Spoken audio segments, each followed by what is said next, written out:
Good afternoon. I want to start this informal question and answer session with a disclaimer, or as my wife put it, a disqualifier at the outset. This is not my field. I am not armed with, quote, the objectivist answer to all the questions that I'm going to be answering. Some of them are optional, some of them are my opinion, and some of them I have no doubt in the world are inherent in objectivism, and I'll try to point out as we go. This is sort of in the nature of a lark, not in the nature of an expert. Some people handed in questions. There's a tremendous number of questions. If I tried to give just the briefest answer to the most interesting of the questions written in, this would be 2 to 3 hours of nonstop. Now, I have made notes, and there's a lot of interesting things to say, so I want to just give you an idea of the topics and then give you the option to raise questions live. If you have a question that really interests you and that you think is more interesting than the topics that I'm about to indicate to you. These are not necessarily in the order that I'll answer them, but these are the topics on which I've taken notes and am prepared to give several minutes to each. Homosexuality, friendship in relation to love, platonic love, friendships with members of the opposite sex, a third person in a sexual relationship, fantasy in sex, faking in sex, masculinity and femininity, masturbation, pornography, why are so many objectivists prudish, family in the life of an objectivist, the right balance between productive activity, romance, children, and other values, striptease, nude beaches. And now this goes on from there. You get an idea. That definitely is topics that are not, just run-of-the-mill objectivist conference day. Now, let me see by a show of hands how many feel that they have questions they want to ask from the floor independent of or over and above these. What I'm going to do, I'm not completely discouraging you, but I'm going to make a dent, do 3, 4, 5 or something. And then if you think of questions or follow-ups or you change your mind, I'll try to remember to go back to you. But just remember this, and I'm not trying to intimidate you out of talking. It is literally impossible for me to cover the written ones handed in, even briefly. So every time you ask a question, you're knocking one of these out of the ballpark just by, I'll even go over 10 or 15 minutes, but it doesn't make any difference there because it's an enormously complicated subject. So you're free to do it, but do it if it's something urgent and related to sex and love, not, infinity in the Vietnam War.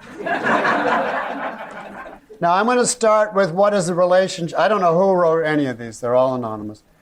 What is the relationship between friendship and love?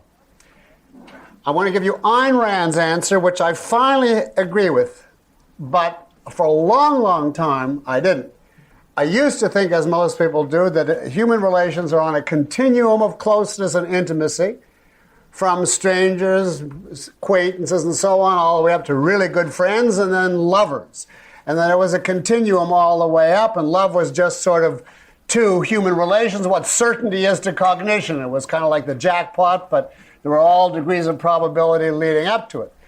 Ayn Rand was horrified at that view, never agreed, but I now do. And her view is that if you put friend and lover in the same category and make it an issue of degree, you are uniting by non-essentials, because closeness with another human being is so radically different when it's the closeness of a friend and the closeness of a lover that it's basically equivocation to make that the common genus and think it's just a difference of degree. She said the difference between a friend and a lover is so radical and so crucial in your life that it's a mistake to use the one term to cover the other. A friend is a person who is a value that you enjoy being with, that you spend time with, that you care about, and it comes, of course, in all degrees.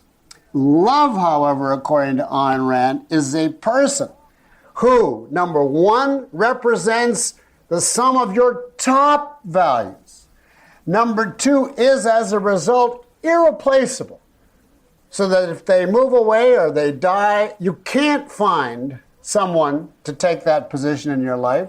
And number 3 involves, as a consequence of these, a desperate need for a sexual connection. If you know her view on the role of values and the role of sex, you can see why she would be outraged at the idea that her husband was her friend. She always said, he is not my friend, he matters to me.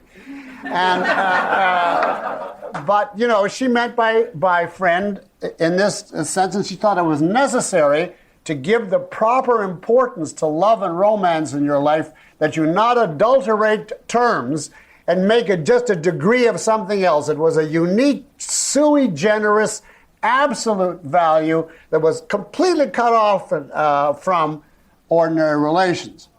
Now, this leads right into the next question. Can platonic love between opposite sexes exist? I would say no, if the context would be appropriate to sex. I would say platonic love necessarily leads in good people to sex unless the context makes it impossible. For instance, you could say that Francisco and Dagny at the end of Atlas Shrugged have a relation of platonic love. That is, they've cut off a sexual connection. She's found gall. He still wants her. He's certainly in love with her, but there's no physical expression. If you call that platonic love, but that's a special circumstance, obviously. She's chosen somebody else after having an affair with him. The same thing might be true if she hadn't had an affair with him, but he had just met her and fallen in love, but couldn't give it expression. Or there's a lot of cases of things that approach love. A high school kid's crush on a teacher, which is very close to love in many ways, painful, intense, and violent, but has no sexual outlet or expression. Or if you're in love with someone and they happen to be crippled or otherwise unavailable because of physical problems. But if you leave aside special cases like that, in the ordinary context, something that would be dignified by the name love as opposed to friendship, it follows from what I said before, inevitably should lead to sex if there's no repression involved. And therefore, if you don't want it to lead to sex, you shouldn't have that kind of relationship, which leads to the next question. Is it wrong to have friendships? And then they go on to say, by friendship, I mean a relation in which you habitually go out to eat, etc., alone with this friend. You got that? Is it wrong to have friendships with members of the opposite sex once you are in a committed relationship? That you're not necessarily married, but you're living with someone or sleeping exclusively with them, and you have a committed relationship, as a man say, and yet he's got this girl, this woman, that he wants to habitually go out to eat along with her, or the wife, the woman has this male friend that she knew from before or whatever, and she likes regularly to meet him alone. Is that wrong? Well, I would say it's very ill-advised. And the first question I would ask is, why do you want to do it alone? Why? It's so important an activity to you that you want to do it habitually, and yet you don't want your husband, say, there. Now, you might say, well, because he's in Alaska, or he works 23 hours a day or whatever, so he can't come. That's very dangerous, because if this person means that much to you, and your husband is basically non-functional because he's in Alaska or whatever, you're going to end up sleeping with this plain ordinary friend whether you want to or not, by virtue of the setup. It's back to platonic love again. And Dr. Laura, I believe, advises never to do it. And in this instance, I think she's right. Now, you know, that's okay to meet once or twice, but when it becomes a pattern, you got to know why, and you got to bring your husband, and be surprised how much less interesting you will find the old boy.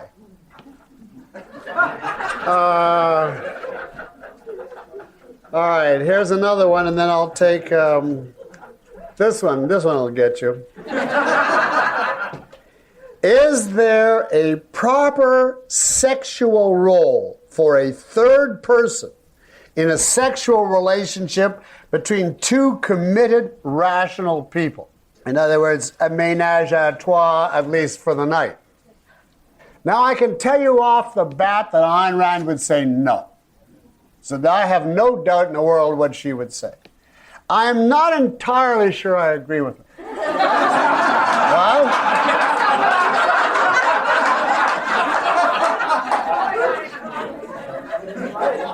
I essentially do, but I have a reservation. I have a reservation, and I'm just going to tell you the mental process that goes on in my mind. I end up basically agreeing with her, but I have this reservation, and I'm just saying what it is. I'm sure if she were here, she would slap you. She would clarify the point. All right.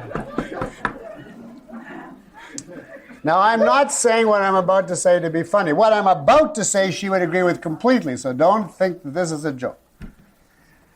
There is a tremendous, inestimable value in a sexual relationship, to put it negatively, to avoiding routine. In other words, to novelty, difference, experimentation.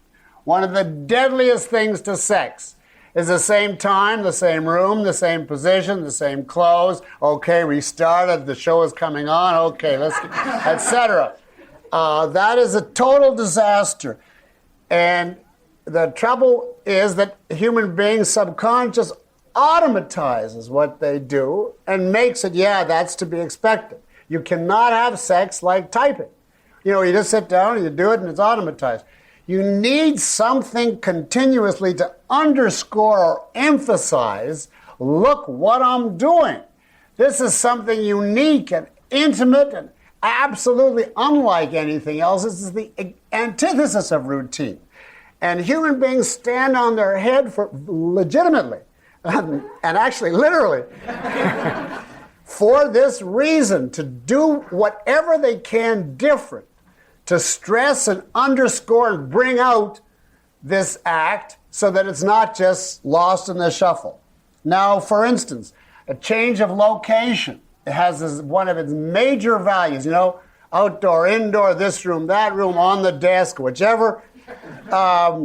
Different dress, sex toys, videos, and talking dirty, which I know Ayn Rand approved of. Philosophically, during sex, because it's precisely the fact that you are cultured and you speak in a literate, measured way in normal life, that when you use certain words which you don't use in polite company, they acquire a reverberation and a meaning and a stress that this is a really unique situation. This is not an activity like any other.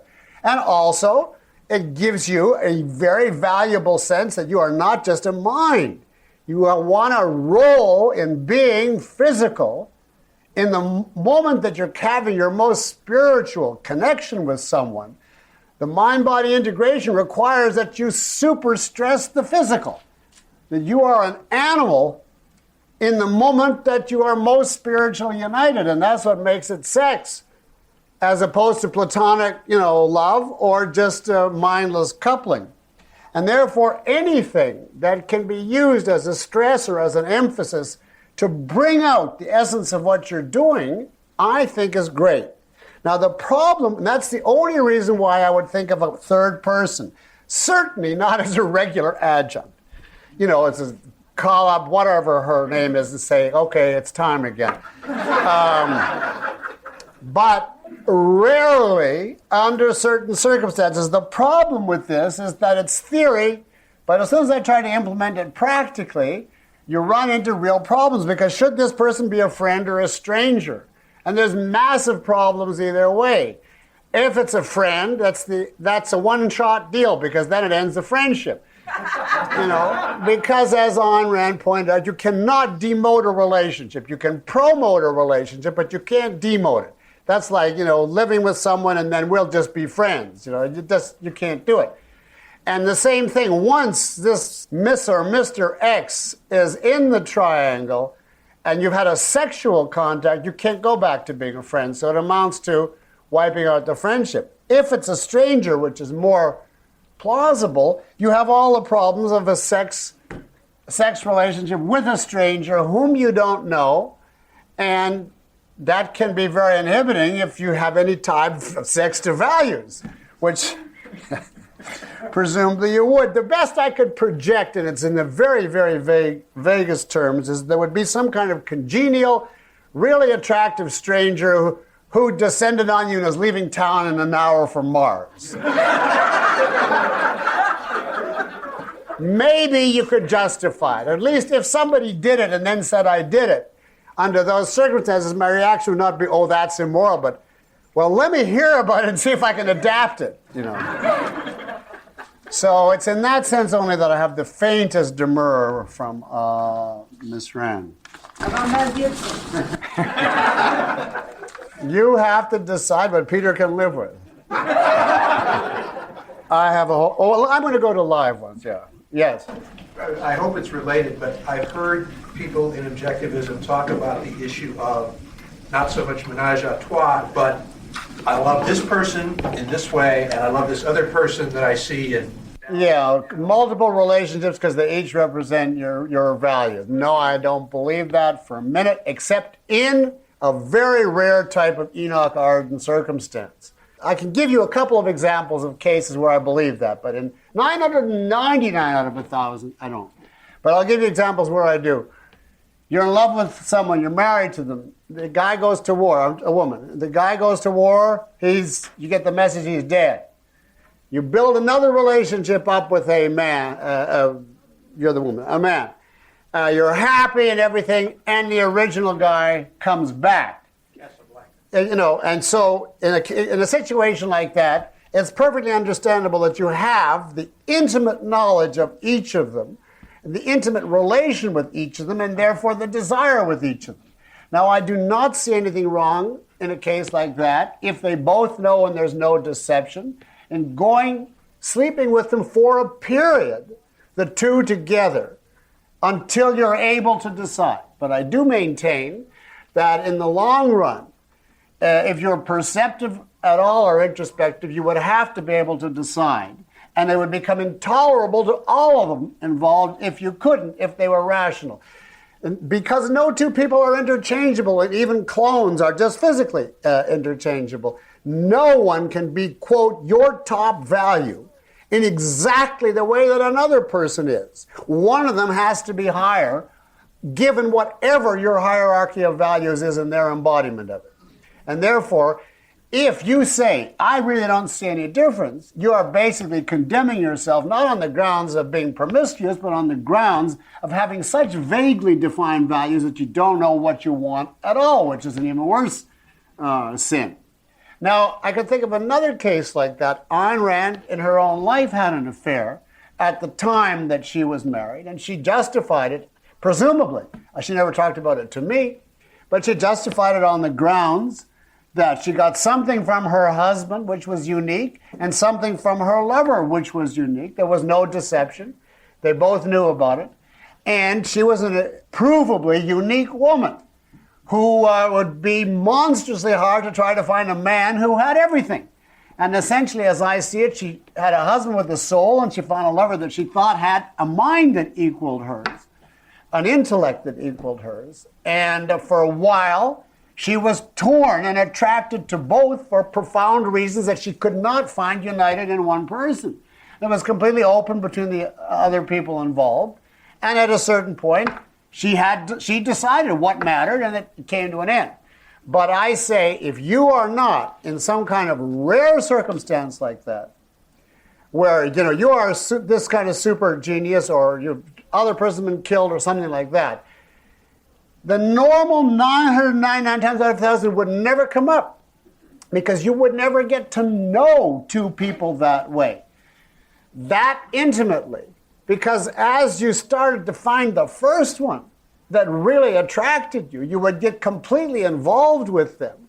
And until and unless there was trouble with them, your relationship to everybody else would be like a closed book. You could nod at them, find them attractive, but you'd never get to the point where you're in love with them. If somebody who doesn't have fantastic extenuating circumstance and says, oh, I sleep around because I got all kinds of top values, is just a promiscuous equivalent of a ward here in politics. It's BS, out and out. Is that unequivocal? All right, I want to go back to these now. That's a good question. In your book, you said that pleasures in bed must be reality-oriented and should not involve faking. What about using fantasy in sex? Are there some sexual acts that would constitute faking? Well, let's take that in order. Fantasy is not the same as faking. Fantasy is an aspect of imagination. And imagination is an essential human faculty of rearranging the data in the present to project what would satisfy you or what would serve a certain purpose. We could not even be purposeful beings if we couldn't fantasize. We certainly couldn't be artists if we couldn't fantasize. Fantasy is a way of concretizing your desires. It's like a mental rehearsal of figuring out in visual terms, supposedly you fantasize visually, what person, if we're speaking in a sexual context, in what circumstances, in what dress, and what do I want? This is an essential of anybody who is going to have any hope of getting what they want out of life, to fantasize. It's a problem if all you do is fantasize. But if you fantasize as a means of concretizing what you want and then make appropriate actions to gain it, that's, furthermore, as you'll see when we get to the topic of masturbation, a fantasy is essential to all autoerotic activity. It's really essential to any full relationship sexually because you have to know it's a sexual version of Socrates' know thyself, which is what fantasies tell you. Now, fantasy would be faking only in a circumstance where you pretend to yourself that the fantasy is already really real, in a case where it isn't. Now, I can think of this situation. You're sleeping with Miss A, a man is, and Miss B is the one who turns him on. And he goes through the motions with Miss A while fantasizing that she is Miss B. Now, that happens. You know, because you can still perform. Just the only thing is you can't call her B. That is using fantasy as faking. And that is essentially exploiting the partner because it's a complete deception. They wouldn't be there if they thought they were a stand-in for Miss B. So if you do it in that way, then I think that's definitely wrong. But if you use fantasy, and even a very fleeting fantasy of something, you can't control. Like you could be in bed with Miss A and you love her and everything, and your mind goes for a second to Miss B, and you're suddenly, it's very hard to discuss these things tactfully. You're even more turned on, let's put it that way. Yeah, great work. That's okay. That is not cheating. But it's when you ride that fantasy, you know, say, well, boy. Are there some sexual acts that would constitute faking? Absolutely. Most people's sex life is a continuous faking. For instance, the simplest example is adultery. If it's an open adultery, then you're not faking to the extent that you're not promising loyalty. But if you're telling your partner you're loyal while you're cheating on them, or I would say sadism is faking. Now let's get it clear. I'm not talking about a slap or a pat or tying somebody's hands to the bed or, you know, middle class type domination. That's perfectly okay. You know, and the same for masochism. You like being tied to the bed. That's okay. When I'm talking about really harming or demeaning the other person, you know, everything from whipping and what they call golden showers, and that whole axis, that is faking. For this reason, it is resting on the assumption that the power I have over you means power in reality, means efficacy. It is the same mentality as a dictator. You're simply using sex as a means of power lust, and it's faking in the same way. The Don Juan is a continuous faker who goes from one to the other with the idea that as he conquers her, that proves he's really good, which it doesn't, but he gets his kicks out of it, and then he rushes to the next one. And as Ayn Rand pointed out, he loves to be able to think that he's the exception. She's never done it for anybody else, and then he loses interest. All of that is a continuous faking, continuous lying through the act of sex. So it's certainly true that you can fake, but fantasy is not faking. Does the person who asked that question want to elaborate if they want any more on that? Nobody ever wants to acknowledge these questions. What, in your view, is the essence of masculinity?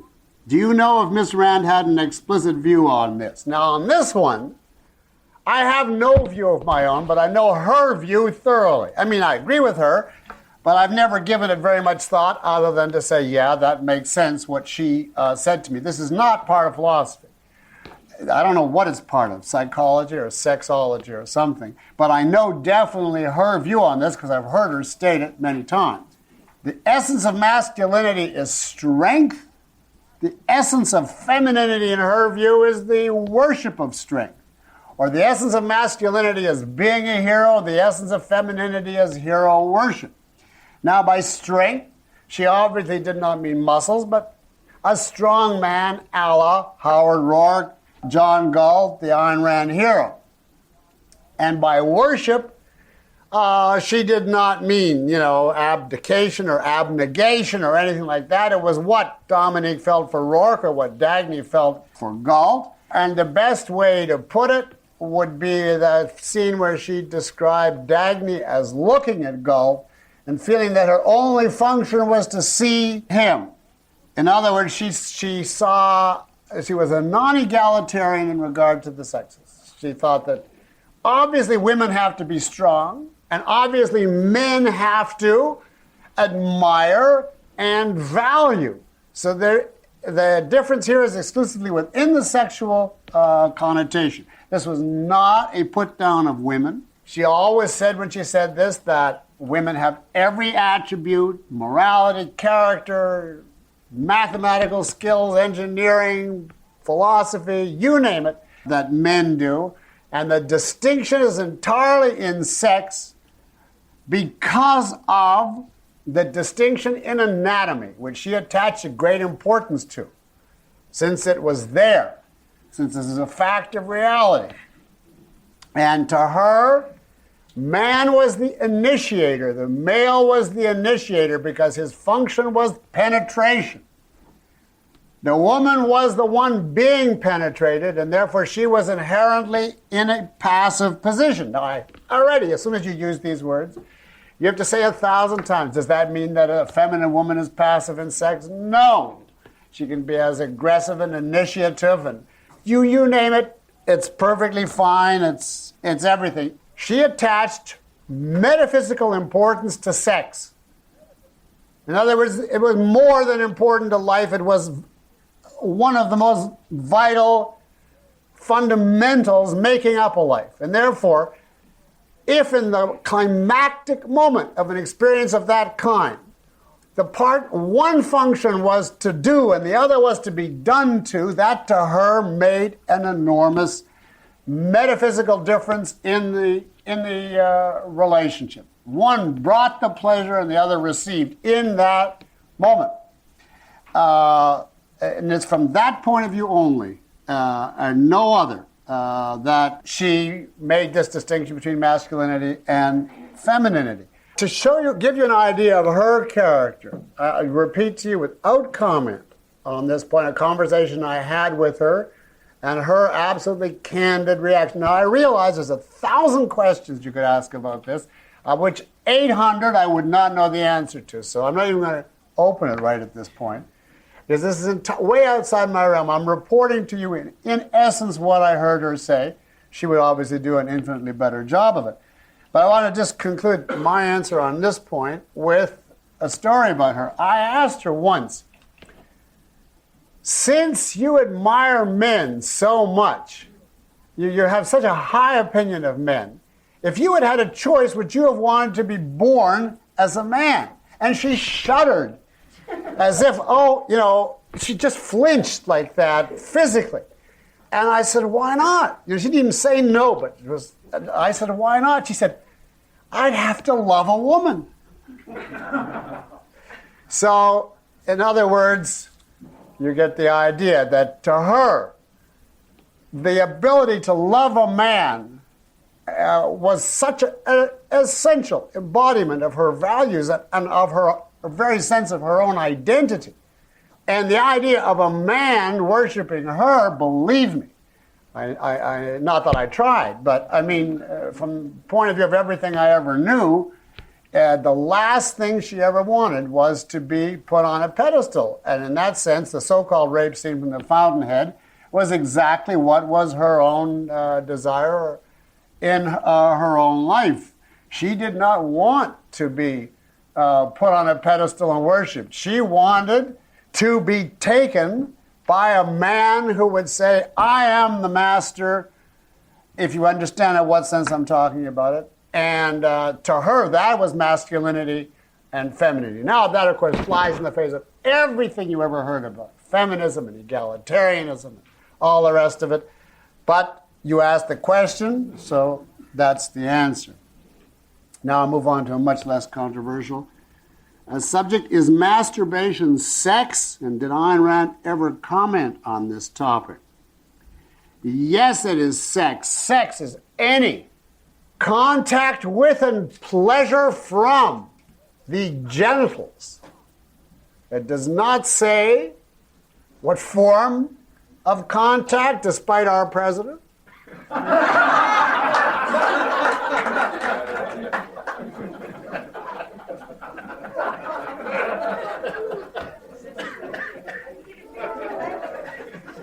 And it does not say who or whether it's you yourself.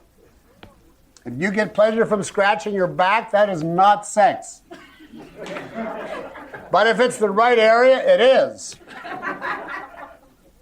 Now, did she ever comment on this topic? Yes, I asked her outright. And she said that, I wish I could remember her exact words, that masturbation was the means of self-sufficiency in a world where you couldn't find the right person. It was the way that you could go through life without being deprived of sexual pleasure while looking to find the kind of partner that you want. And therefore, she was 100% in favor of it. There was never a question in the world that's entirely religious taboo to be against masturbation. And she, of course, did not have one grain of religion. Now, I'd like to point out that studies have been done that I heard her comment on, that these were studies of men, but from what I understand, the same thing is true of women, but that I don't know, that among younger married men in completely committed and happy relationships, weekly masturbation is the common practice, even though they're completely happy. Younger, because when you get to a certain age, you want to save it up.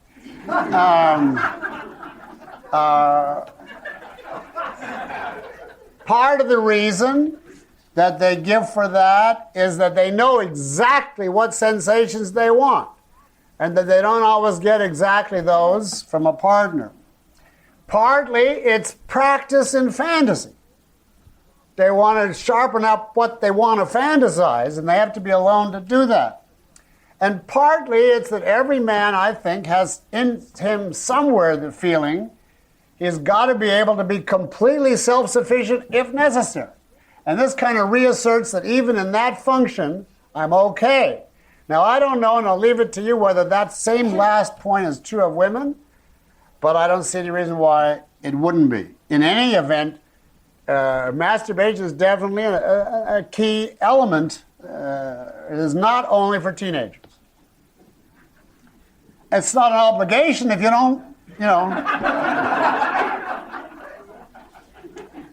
Now I'll take a question. That's easier. Yes.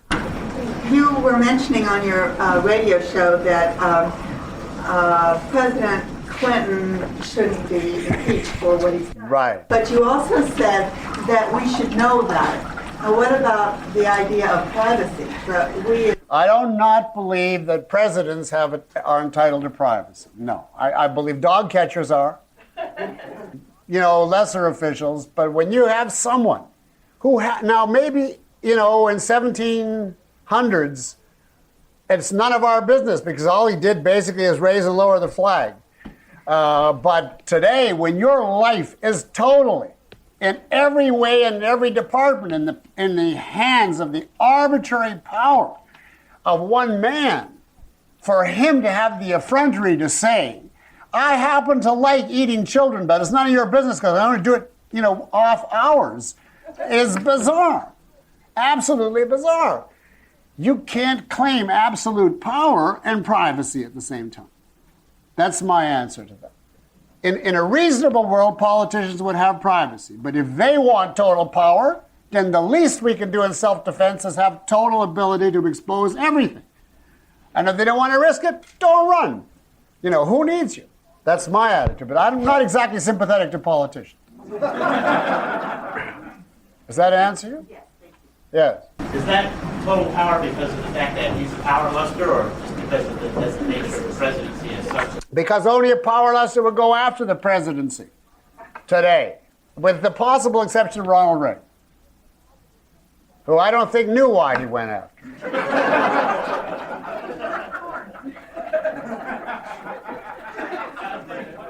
So you don't think it's conceivable that there's a rational guy who will go up and... I don't think a rational person could make it through the first primary. He'd be wiped out in New Hampshire. Now, this is not sex. No. Go ahead, yeah. No, I don't want to do politics, no. You said today. I thought that was very important. Today, yes. Today, not in 1776. I already said that. Yeah, all right. All right. There are so many gratuitous sex scenes in movies now. Pornography, it seems, is becoming accepted by our culture. Now, there's a later question on pornography. Did I answer that already? And I can't even find it. So, isn't that funny? It was right here, and it's gone. But it's the next question. I missed it. It's the question before this one. So let me go back to that one. I picked up at the wrong point. Is the enjoyment of pornography immoral? Or is there a context in which pornography can be useful to a rational man or woman? I do not think the enjoyment of pornography is necessarily immoral. It comes under the category of something to break the routine, something to heighten the reality of what you're doing, to emphasize and underscore.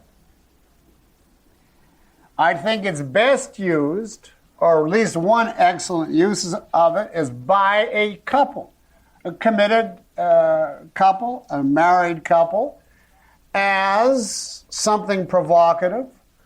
I'm assuming that we're talking about pornography that has some kind of standards.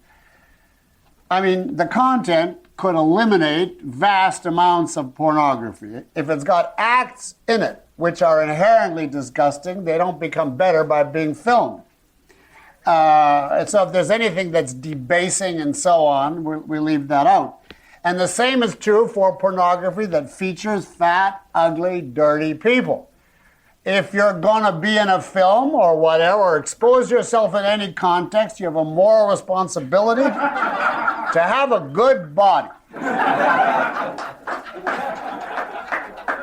Otherwise, it's immoral. It's a desecration of the human body if you are fat and disgusting to appear in the nude in public. But taking that for granted, it's some kind of, it's hard to say tasteful pornography, but it's attractive people in some sense, doing things that are within the pale. It's perfectly legitimate. I wouldn't say it's a daily diet, but to add spice like sex toys, etc., for a couple to use that as a sexual enhancer. It's also essential very often in autoerotic activities because it replaces fantasy. It's like a visual form of fantasy. That's a canned fantasy of somebody else that you're provided with, and you can say, well, this is the part that turns me on and this doesn't, etc. So there are some uses of it. I do not think that the incredibly widespread use of it today is a good thing, because that takes me right to the very next question now that I read. There are so many gratuitous sex scenes in movies now. It seems like pornography is becoming accepted by our culture. What do you think? Now, I agree with the intent of this question. As it stands in America today, I think we are very, very much in the position of ancient Rome or of the Weimar Republic in the last years before Hitler, which is the complete breakdown of morality and the open blossoming of decadence, orgies. The rise of decadence is evidenced all over, not only in pornography or sex scenes in the movies, but all the kinds of things which go on today. It's caused by the fact that religion, at least organized religion, is fading, and it's being replaced by nothing but freewheeling kind of libertarian mysticism, which is, do your own thing, whatever you feel like, etc. And the official establishment has nothing to offer but skepticism. And nihilism, which means, the collapse, attack, and assault on all standards. And egalitarianism, which is everything is equal to everything. And it's such a pervasive anti-value atmosphere that people have no standards and therefore revert to the purely perceptual. And the only way that they can be stimulated is on the crudest level, basically like high school kids who don't have any means of getting aroused but say, oh, did you see through the back fence? And I think it's a sign of the deterioration epistemologically of the culture, even more than morally. But I don't think there should be a law against it. The movies should have to make their way in a private market. And there are still movies that don't do that and that do very well. So it just reinforces what I've always said. I do not think Hollywood is motivated by the profit motive at all. If you could show them that they could make $1 trillion on making a movie of Atlas, they wouldn't make it. And they don't care about spending hundreds of millions on surefire fiascos as long as they get invited to the right cocktail parties and get to sleep at the White House. So the whole thing is outside the realm of capitalism now. Now we get to this question. Why do you think so many objectivists have a prudish attitude towards sex? First of all, I do think that prudery towards sex is very common among objectivists, present company, of course, excepted. I asked Amy, my wife, why, and she came up with the reason that many objectivists come from a religious background, and they're brought up naturally, therefore, with the inhibitions in regard to sex, and they just carry those over to objectivism. They still have the idea of morality. No, she also said many objectivists are strong moralists. That's the way you put it, yes. Not so much that you're brought up with a religious background, but that they were strong moralists, and that's what attracted them here. And what objectivism did is change the content of the morality, but not their essential approach to morality. In other words, it changed the commandments. It's not you shouldn't lust after your wife's, your neighbor's wife, and you shouldn't, etc., and so on. It became you should work, and you should be self-sufficient, and you should do this. They just had another set of commandments replacing the first set of commandments, but they left out, or they can't integrate the idea that the purpose is happiness, selfishness, your own enjoyment, and that the ones who try to integrate that go off and become whim worshippers and end up as libertarians. So it's very hard in today's culture to integrate an objective morality, and the better ones who can't end up being like religionists who have rejected religion, but they carry on the same, don't do this, don't do this, and that comes out as prudery and sex. I think there's another reason, which is the tendency of objectivists, especially of male objectivist intellectuals, to be rationalists. Because when they're rationalists, they are like Platonists. They live in another world of floating abstractions, and they, infer from this to this to this. And when you're in that other dimension, it's a shock to come to the raw contact, of genitalia and emissions and so on. And from their point of view, this is, it's a little raw. So they know that sex is good, but, only insofar as they can deduce it within a broad frame. So I think there are reasons why objectivists are prudish that way. And I don't think that's too bad, because those who are losing the possibility of more freedom and more pleasure. On the other hand, I know, sight unseen from past experience, that this means some percentage, either of you or of those hearing the tape, are going to become libertarians, because Peikoff now said you should go out and do what you feel like doing, which I did not say, but what the hell. Somebody had a question. Amy? Did you want to tell them about my friend having that conversation with a bunch of guys about whether or not talking dirty was proper? Or... Well, I don't want to name it that way because it makes it too clear who the person is, but there is a objectivist student that we know who took it as self-evident that the use of dirty language in sex is coarse and repellent and so on, and simply hadn't even conceived the possibility. Well, I mean, I have to tell you, I came from a small prairie town, and I moved to New York in the 50s, so I was brought up in the 40s. And there were many things beyond that. When I first came to New York, I thought were inconceivable, that I hadn't even heard of growing up. So it's not a crime if somebody, doesn't know about these things. The question is, are they receptive once the menu is handed out? All right. What time do we end? 4 o'clock? Because I still have millions of them here. Do you want to take another live one? You had a live one already. A live non-asker. Okay, then go ahead. Well, absent this particular conference, over the years I've noticed that objectivism seems to attract a lot more men than women. Of the points that you've been making, Yeah. do you think that there's any that's particularly relevant to this? No, I think, and it sounds very sexist, that men on the whole are more intellectual than women.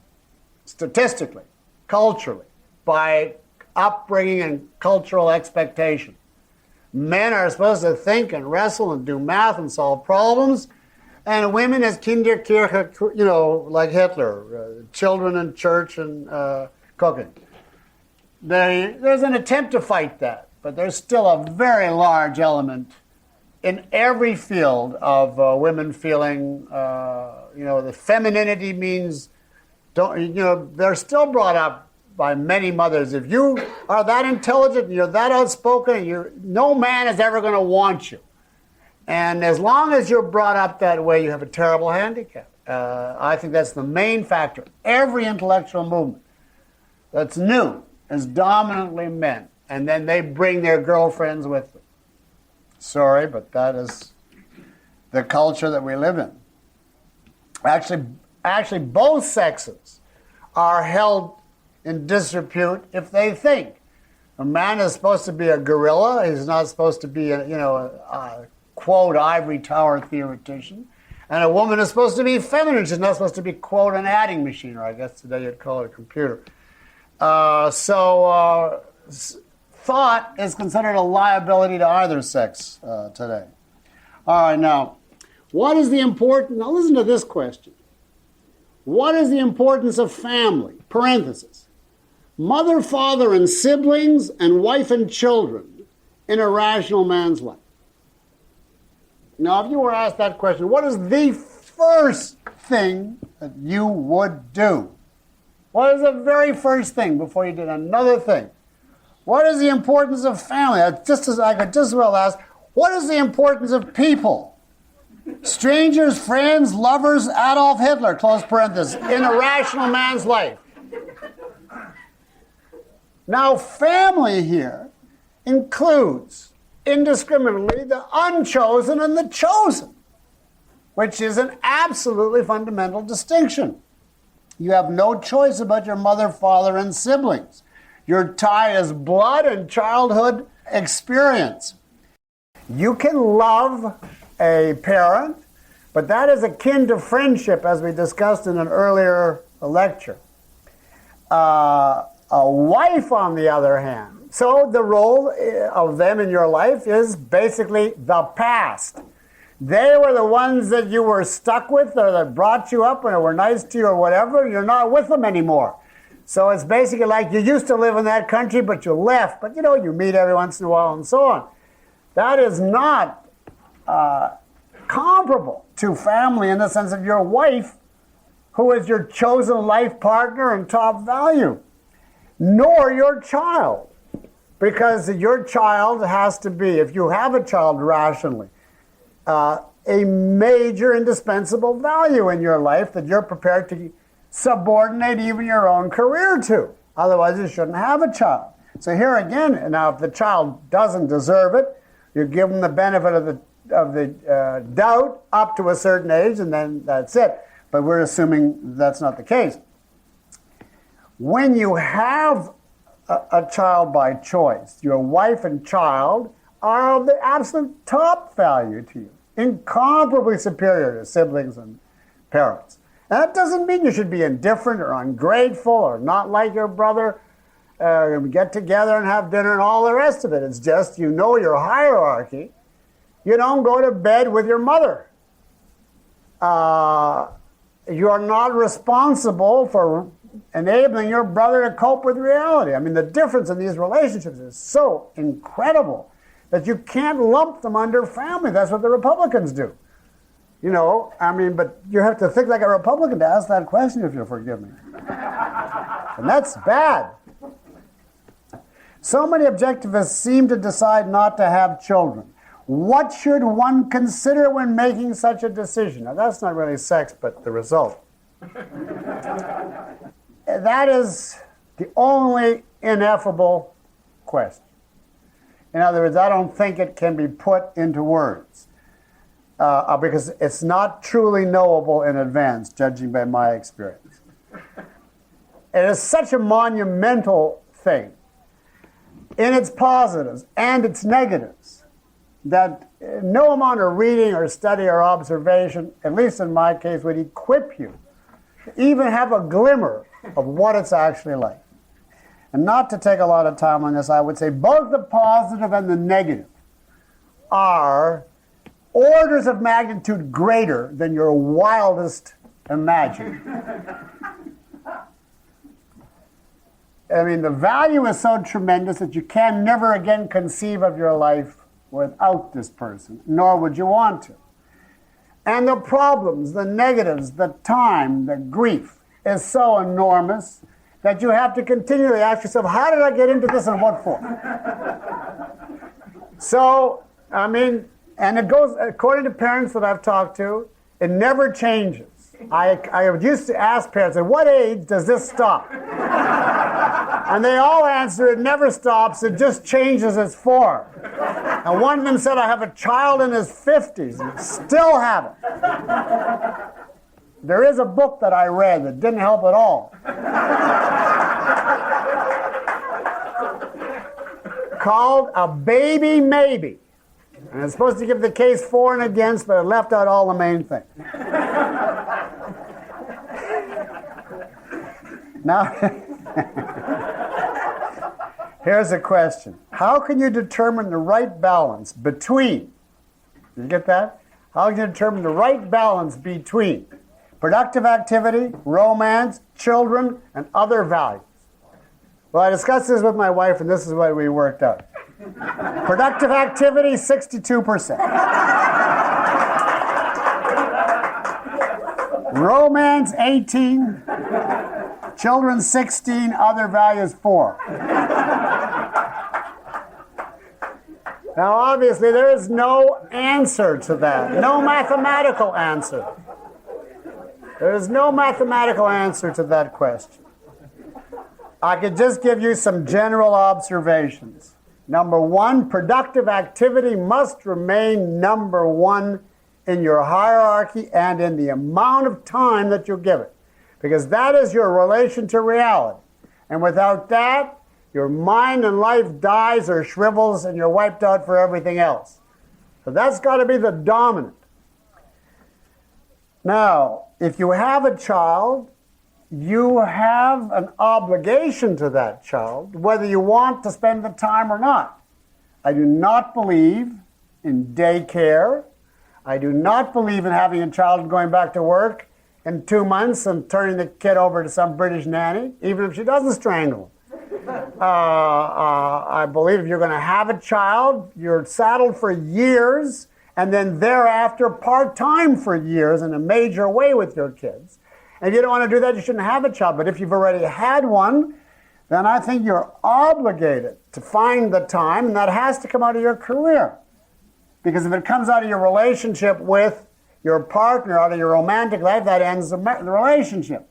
So your romantic life should be an adjunct to your productive life, but it is not a reducible adjunct. It requires a certain amount of time. You can't say, I'm so busy I can't sleep with you this month, or anything like that. So the romantic element, although it's not a lot of time, is continuous and can't be whittled away. Production should be dominant, but if you have a child, a big chunk of that in both parents has to go to the child. So that already stretches you tremendously thin. So at that point, when you talk about, and what about my other values, I just left. If you have a career, a love, and a child, what do you mean by other values? You might have time for a vacation. You could see another friend, every 6 months. I don't know. Play billiards at 3 in the morning if you can sneak out. But basically, other values, I'm speaking for myself, this is not objectivist dogma. Other values are down the tubes. There is no time, given those three, even talk about other values. I'm exaggerating a little, but not a lot. I'm really not exaggerating a lot, because if you take a typical day and take the usable conscious elements, which is say 12, 14 hours, because then there's duties and sleeping, etc. And you're going to put 6 or 7, which I do, into work. And you're going to put something into your children.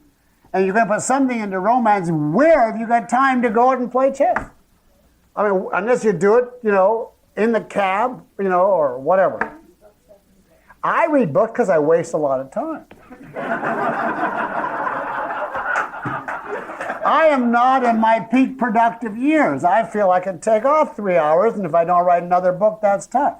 But I never did that. I never did that when I was seriously working. All right, now a big change of pace here. I want to start running through some of these. Do you do you have a view on striptease? Can it legitimately provide an entertainment or fantasy value? Well, now I assume you're not talking about playing strip poker with your wife. Or, any game like that, I'm 100% for, because gradual and anticipation, it all helps build it up.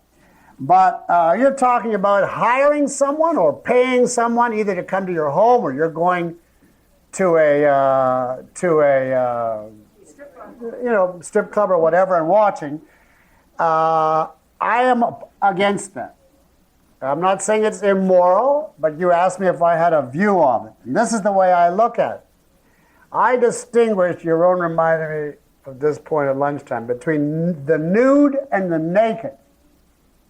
The nude has nothing on, and the naked has everything off. Now, a baby is born nude but has to achieve nakedness. Now, if the value of striptease is simply nudity, there's nothing on, you just see visually the body unadorned. There's 1,000 ways that you can do it without going to a strip club or inviting a stripper to your home. Sculpture is in essence that. And they give you infinitely better bodies to look at than any that you're going to see in the clubs. Photography, Playboy, magazine, all of that. The desire to admire nudity is perfectly legitimate. Needless to say, if it was a fat stripper, it's out no matter what. But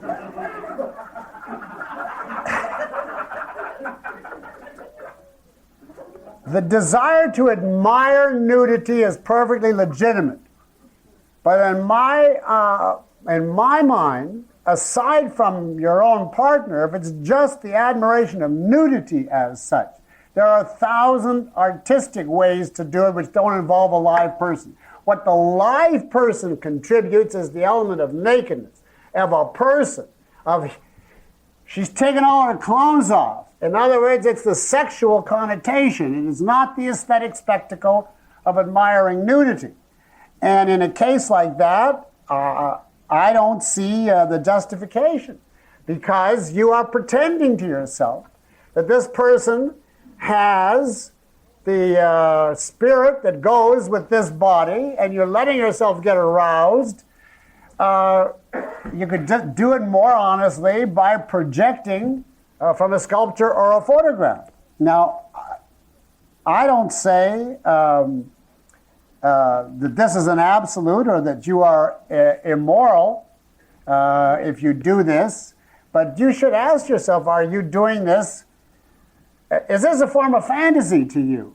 Just you want to look at these bodies, writhe and twitch and so on?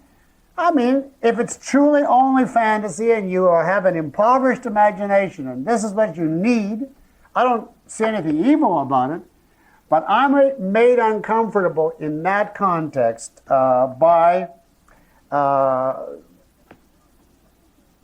confusion of intention. Whether I'm looking at something from the point of view of aesthetics or from the point of view of sexuality. And if it's sexuality, I feel a lot happier watching a movie than having them wriggle in my face, which definitely seems to suggest that if I want to be that close, it's for some reason other than visual. Amy, you want to amend that? Yeah, well, what were we talking in the room about? You said that you feel uncomfortable going to a public strip bar where you're having a sexual reaction to somebody in public with a whole bunch of strangers around. Yeah. And then when you hire supposedly a stripper to come in your private home, isn't that either sex with a stranger or a third person type scenario all over? So that was... Yeah, no, I think what you're saying is true. And there's another point here with regard to nudity, because the next question asks about what is your view of nude beaches? Aren't our bodies such an intimate value that we would not want to expose ourselves publicly? Now, that's the other side. Do you want to see somebody in here? Do you want to be seen? I have a view that nude beaches are optional. I tried it once and I did not like it. I didn't like it. First, a lot of the people were very unattractive. And second, I did not feel that I wanted to be looked at by absolute strangers. And it had to do with a line that Ayn Rand used in The Fountainhead about Rourke. He didn't want to show his drawings, and the shame was not that they were seen, but that they were seen indifferently. And the idea was, if I was going to be in a state without any clothes on, I want to be with someone that I think is going to appreciate what they're seeing, and not just casual strangers walking by like pearls before swine. Now, I have, in spite of, if you think I'm libertine, I have a very different attitude toward nudity in general, which is that it should not, I would never like a nudist colony, for instance, or anything like that, that it shouldn't be too much of it so that when you have it, it's an exception. I do not believe in married people who live together, walking around in the nude as a regular way of life, simply because it makes it too ordinary. It's just a routine, you know, where they sit down and have breakfast. I know whole families, kids, all of them walk around in the nude all the time in California. And I think that is making normal what should be exceptional. If you always keep a certain element of privacy, and then when the time comes, it makes a much it makes a much bigger thing out of it.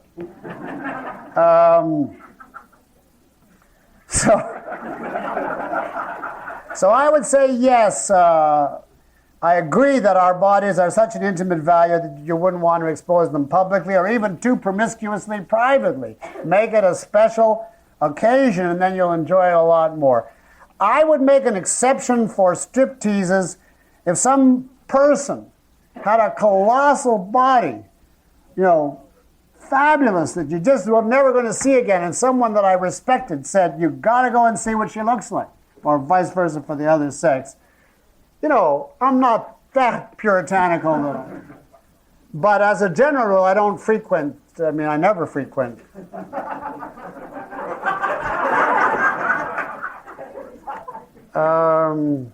I think I've done this whole page now. That's one out of I don't know how many pages. Yeah. The athletes in Greece. Yeah, well, they obviously, the question is, what about the athletes in Greece who all the males mutually admired each other's bodies? They spent a great deal of time nude. Maybe I'm prudish. I mean, I'm not prepared to say that is wrong, or that.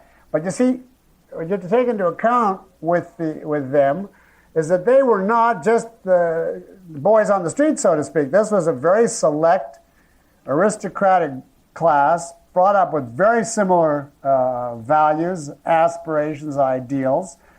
So it wasn't like to strangers in that way. They grew up together. And the body in Greece was a kind of symbol, an outward vessel of a kind that you would want it to be, but that is not when you talk about going to nude beaches or strip clubs in a Christian culture. Now, maybe if I had been brought up, or if I tried to project a society where they had the proper veneration for the body, so that it wasn't pearls before swine, and they were magnificent bodies, and you were brought up in that kind of context, certainly I would have no problem. I wouldn't come out and say, well, stay home and stay robed except for your wife or whatever. But I'm speaking within the context of what's available here and as it stands right now. And nor do I think, in case that's the next question in somebody's mind, well, then an objectivist nudist colony would be the perfect answer. Because I think that's beyond our ability volitionally to do in this millennium or the next. It's just a whole different culture completely. Now, what about this one? A lot of objectivists choose to live together instead of choosing marriage sanctioned by the state, etc., etc. They refer to each other, there's a long justification of this, they refer to each other as husband or wife, and wife, they're happy, and so on. My question is a state-sanctioned marriage necessary to a love relationship? Isn't a private commitment enough? Are they being dishonest in referring to themselves as husband or wife since they don't have a license? And my answer is a private commitment enough for what? It's not enough for 100% commitment.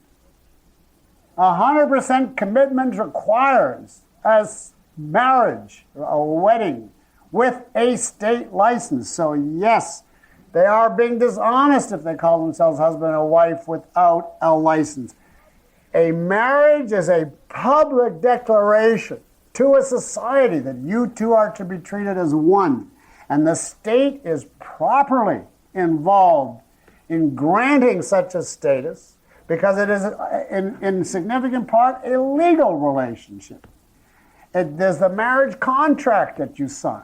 And the state has every right, let me say, counter to the libertarians, to decide who should be able to sign this type of contract.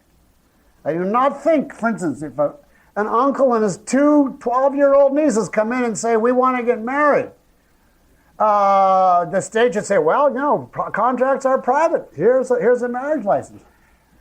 Even with consenting adults, if two women and a man come in, I think the state has a perfect justification. Or if two men come in, I don't believe in gay marriage. I believe that it's proper, since this is a special state-sanctioned relationship, that some standards be applied in the granting of this type of license. But that's a whole separate question. But why it's contractual is obvious in 1,000 type of eventualities that occur once you go beyond being, you know, conjoint tenants to being husband and wife. You have made a lifetime union, theoretically, and then all these questions: children, and who gets custody if there's a dispute, and what happens if you die intestate, and who gets what, and even taxes, whether you file jointly, and I think the same thing would be true if it was voluntary taxes. They'd still have to know who do they take as a unit that's doing the paying. There has to be some idea when people become a unit and when they don't. That's necessary for commercial, for legal, for every other type of transaction. And from this point of view, it is not the state nosing into something that's not its business. So I think there's practical, but more than that, there is the moral. Ask yourself why you don't want to stand up and say, yes, I'm getting married. And I put it to you that whatever your answer is, it is not because you're such an individualist, you don't want to give the state this kind of power, or you don't want to recognize the power of the state. This is not a political act on your part. Believe me, whatever you say, this is because you're not 100% committed. You know, you want this if. It's that if it shouldn't work out, I don't have all the grief and the lawyers and divorce and so on, this and that and the other. That if is the reason behind these questions. It's not because we really don't see that the state should be involved. Now, we got a whole bunch more questions. There's a whole bunch more on this page too, but there's one dealing with emotions and where they come from and isn't their temperament and mood, but it's such a long question. I think what this person needs is to take a whole objectivist lecture somewhere on the source of emotions and its relation to mood and temperament, because I couldn't do it briefly. Now I have this long question on homosexuality, but I want to just indicate it briefly. Is homosexuality immoral? And this is how the question goes on. Is it immoral? And if not, is it okay? So Amy said what you should say. It is moral, but it's not okay. It's not clear what the questioner is adding by the second phrase there. Now, I can't answer this at length, but I did a whole radio show on this topic, which is available for sale from Second Renaissance. By the way, for the person who asked this long question about Princess Diana, I also did a radio show on that. And you can get those tapes from Second Renaissance, so there's no reason to repeat it all. But in regard to homosexuality, since it's right on the topic of sex, I maintain that it is abnormal, but not necessarily immoral. Abnormal, but not necessarily immoral. Anything can be immoral.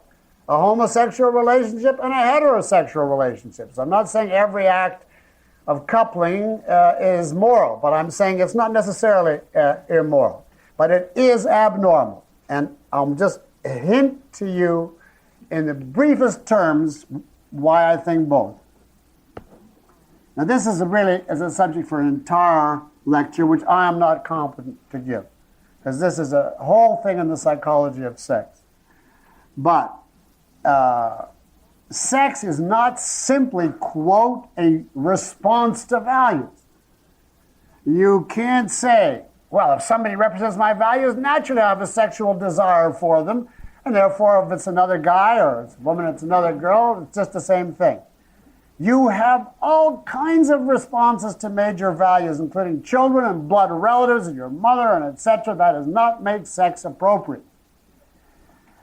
Sex is a very special kind of response to values. And one of its attributes is that it involves complete self-assertion and independence. Complete. That's one reason why incest is illegitimate. You have to be completely on your own, and that's why it's no good to have a sexual relationship with somebody you grew up with. You don't want any childhood associations in sex. You're an adult, you're on your own, you're going out in the world completely cut off from everybody else that you grew up with. Now, by that same token, sex is not an egalitarian relationship. It's not a relationship, well, I see all those great values and they see all these great values, so we get together by committee and say, you do this, I'll do this, we'll take turns, etc. And it's not a relationship in that sense between equals. I hinted earlier at why. By the nature of the anatomical difference between men and women, there's an element of domination and submission that is central to sex. And what Ayn Rand's objection to homosexuality was that there is still unavoidably, because there always is in sex, domination and submission, but in a gay relationship, it's arbitrary. There's no anatomical basis for it. One of them plays the male role and one of them plays the female role strictly by whim. And therefore it's a violation of sexuality. She thought that domination and submission was inherent in rational sex. So she held that there was some kind of psychological problem from early childhood that led the better gays to be what they are. Now, there's a lot of very fine and 100% moral gay people. There's many in Objectivism that I know and socialize with and I'm friendly with. And there's many outside. There's a lot of awful gays, you know, the queens and the ones who are hostile to their own masculinity. And those are, in my opinion, the equivalent of transsexuals. They want to destroy their own anatomical structure. So they are real nihilists. But we're not talking about that because there's that among straights just as there is among gays. We're talking about the typical kind of person. What usually happens if you take the male cases, a child is young and he's intellectual, he's intelligent, and he is put down by his peers for not being, a brawny athlete, etc. And he starts to acquire doubts about his own masculinity. And then he finds a male friend who accepts him, and they grow intimate because to him that acceptance means he's not rejected by the male world that he admires, but about which he has doubts, and a pattern is formed very young, and by the time he becomes a teenager, he has no idea where it came from, and his desires are only in that direction. That can be 100% innocent, without any immorality or evasion or anything remotely like that. And the awful thing is that I don't know of any psychologist who can do anything about that today. Now, I think in the 22nd century, if civilization continues, they'll be able to take people and inject something in the brain or talk to them for 13 years or whatever, and they'll come out and say, oh, gee, great, and then he'll go after Marilyn Monroe.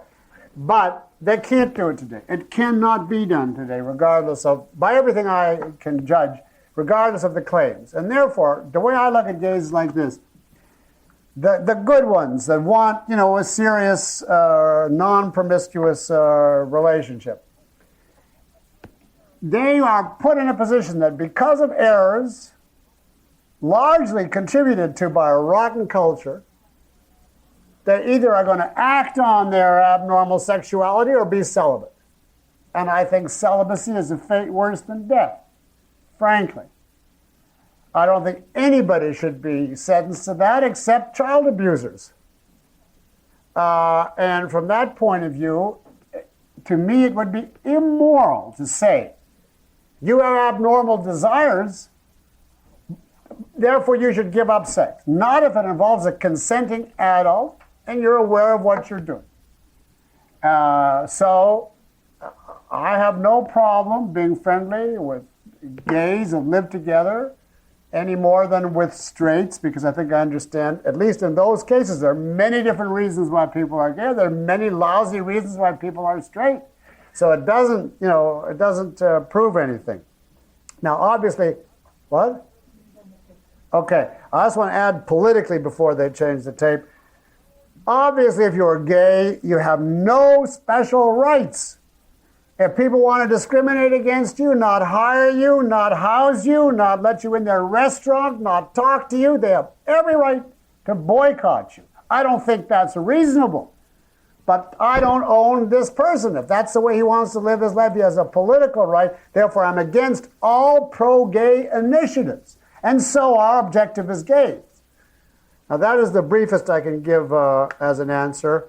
But I would suggest you hear, I had a whole radio show on this, and it's still available. Okay, I'll pause. Now, I guess our time is up, so you can go if you want, but I have a few more questions. I'm going to pause for him to change the tape. Okay, we're putting on this little addendum. I have about 5 or 6 written questions here that I'm going to try to say something on.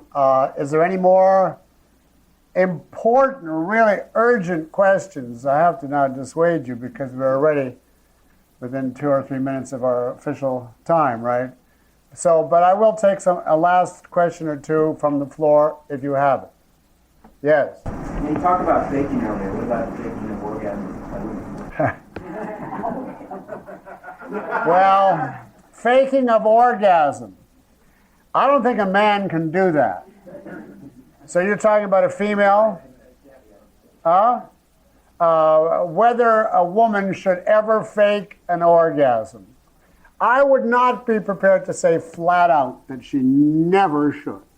I certainly don't think that that is a practice that is desirable, but I can conceive of a fictional type of circumstance in which it's important in that moment that the couple have together something that, let us say, the man simply can't get to. And as an act of something or other, support, compassion, love, she is more effusive than she otherwise would be at a certain point.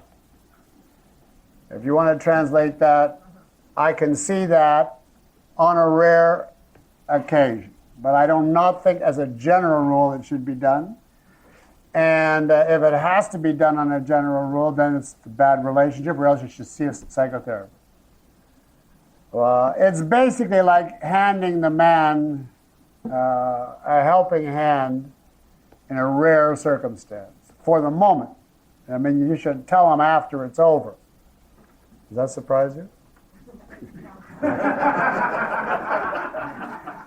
All right, I'm going to take a few more written questions. What is the minimum set of philosophical congruence needed for a successful sexual relationship? No. You have to have 2 virtues out of the 7. Any 2.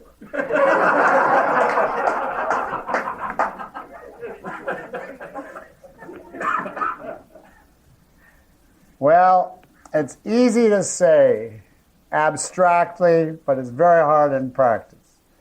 The minimum is that the person has to have some kind of belief in reason or intelligence so you can deal with them, and some kind of belief in individualism so you can tolerate them. If they are totally exponents of unreason, it's hopeless. And if they are total collectivists, it's hopeless. But now, within that, there's tremendous range of how important the ideas are to them that they hold, how interested they are in ideas, what really matters to them as against what they spout, and what do you mean by a successful relationship? Is this marriage? Is this a 6-month affair, or what? Now, let's say, talking indifferently, I have known of objectivists, I'll put this in the impersonal, in the plural, who have had reasonably successful sexual relationships with women who were religious, but not maniacally religious, but inclined to the mystical, but in the form of a sort of a hobby, a dabbling. It wasn't that big. And these same women were usually definitely staunchly individualist, but that did not translate into a pro-capitalist politics, nor even an anti-capitalist politics. They didn't want the government to meddle, but they certainly wanted the welfare state, you know, the standard stuff. If the woman is honest and intelligent, if you have some values in common, I think a relationship like that can last for a while and be honest and be meaningful. I don't think it has a big future unless she changes or you change and decide that ideas don't matter that much. The point is only this. You're not going to find, or rarely, unless you find somebody at a Lyceum conference, a committed objectivist on all points. But that doesn't mean that you should take the attitude, well, to hell with what they think then. What counts is what then? I mean, if you say what counts is only, will they go to bed and be passionate, that you may as well go out with prostitutes. So you've got to have some criteria. And if you think, well, I'll go by values and not by ideas, what values? Is it their favorite color? What? Their favorite movie star? And why do they like him? I mean, you've got to have ideas of some kind. So the minimum, I would say, is some kind of reasonableness, including honesty, and some kind of individualism. And then within that, according to what you want and their interests, etc. But it's very, very, very, very hard. How do two people with differing levels of desire, sexual desire, meet each other's needs without succumbing to duty or sacrifice? Well, right out front, if the differences are too big, they can't. The relationship is a mistake. I mean, if you want it every day and she wants it every 6 months, that's it.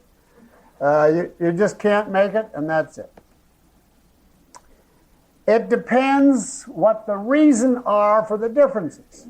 Now, there's several kinds of reasons as to why there would be tremendous differences between people pertaining to maybe past experience, age difference, health difference, exhaustion difference. You know, one works 15 hours and it might be the woman and the other stays home and reads novel. I mean, it could be a lot of different factors, and in which case then, those are adjustable within limits.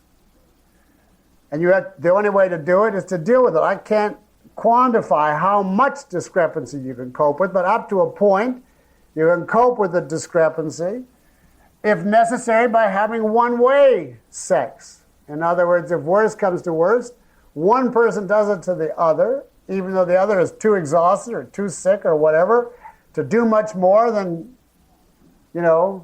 help the other person along. Which is a way out at times, but if that's your general form of activity, you've got a big problem.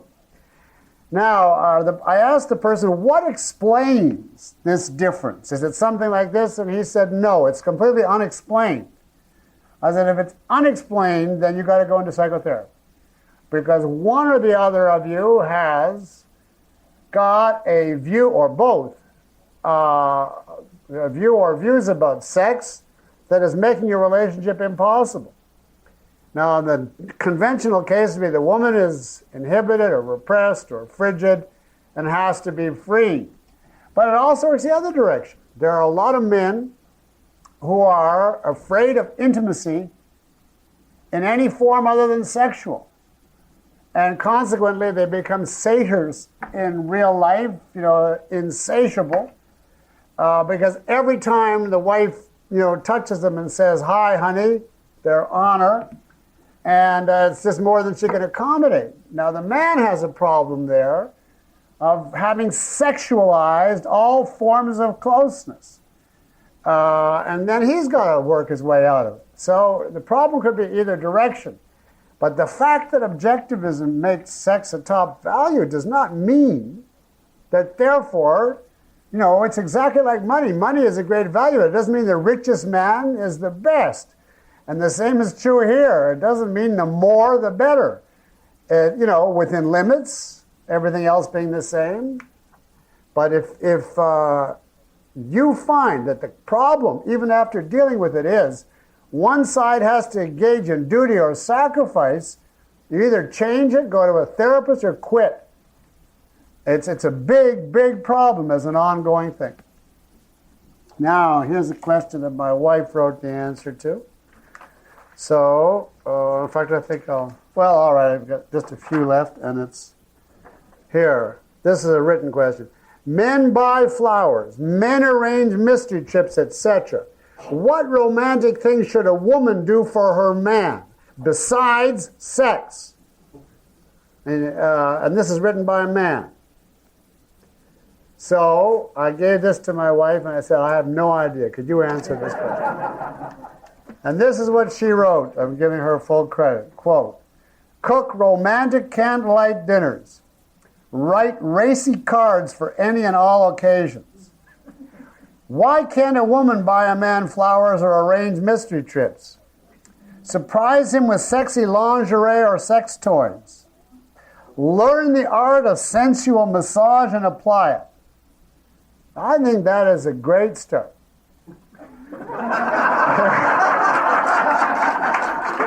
Take it. Don't forget.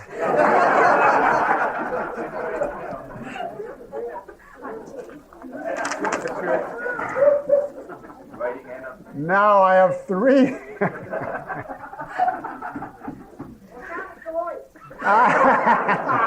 That's the next seminar next year. Philosophic sex toys. Metaphysics, epistemology. All right. I have 3 more written questions, short, and that's it. If admiration and respect for someone is the source of one's sexual desire, explain Dominique's immediate attraction to Rourke the first time she sees him at the quarry when she has no idea who he is. And this is the issue of love at first sight, and it's obvious that from the face and body and posture, she projects what the soul and the character would be. She might be wrong. In this case, she wasn't. But that's exactly what happened to Ayn Rand when she met her own husband. She saw him on the streetcar and she fell in love with him before he spoke or stood, and followed him off the streetcar and finally tripped him on a movie lot to get to meet him. But she went very strongly. She had a definite type of face in Ayn Rand in her own life. And if a person had that type of face, she was, willing to grant a great deal of potential to them. And if they didn't, the possibility of romantic interest was simply dead. Now that can mislead you, because I've known people, the right face and everything else wrong. But in the case of Dominique, it was obvious. And you do that whenever they cast in a movie. They do it on the basis of this face and this posture and this physical person suggests this role right away. And that's why casting is so crucial to a movie. Now, here's a question. Oh, that's a blank piece of paper. If a romantic couple sets a mutual goal to continually increase the pleasure that each of them experience individually from the relationship they have. What additional ways can they take action other than the following? And this is to continually increase their pleasure. What can they do besides the following? 1, each partner acts selfishly. 2, each partner openly states what they want from the relationship. 3, they think of new and interesting things to enjoy together. You got me. You're after what you want. You define your values openly. You communicate them, and you continually try to invent new variations and think, you got me. On that level of generality, I don't know. I mean, I was talking about this to your own. The only thing I could say is, eat a good breakfast so you can live up to it.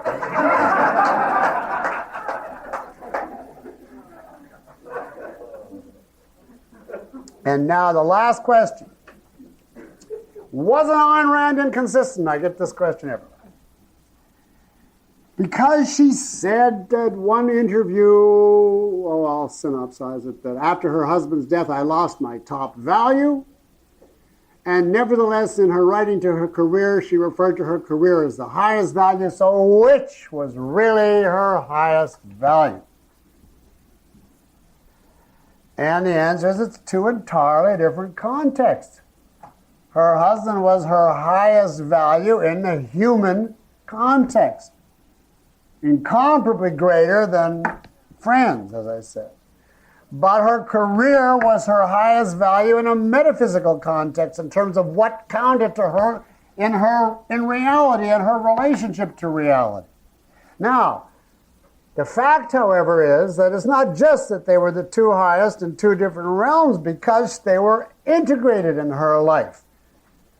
She started with career as her top value, and then her husband became the top value he was, because with him, she had a celebration of all of her values, including her top value. So his value was inextricably tied to the value of her career. And the more she valued her career, the more she valued him as the expression and reward of her career.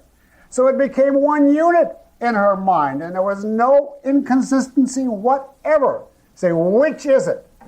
And it's only context dropping that could possibly permit, and I get that all the time, people will take a sentence that she wrote in like 1938 and from an entirely different interview like in 1971 and say, even Ayn Rand wasn't consistent. And I say to you that she was consistent. And if you pull out these, if ever you find yourself matching 2 sentences from 40 years apart, you better ask 10 times, have I even the remotest idea of the context, or am I just a linguistic analyst pairing 2 propositions without any idea in the world of where they come from? And if you did that, I wouldn't be plagued with these constant letters. Ayn Rand said this, but she said that. We have 4 letters, because of this, which is ridiculous. So on that happy note, you want me to end on that note, but that's the last question. What, do you want to make a last comment? What? Do you have a question? I shouldn't end on an angry note, but I can't help it. Okay, well, we'll have to close. I wish you a productive sex life. Not in the sense, I didn't mean to produce babies.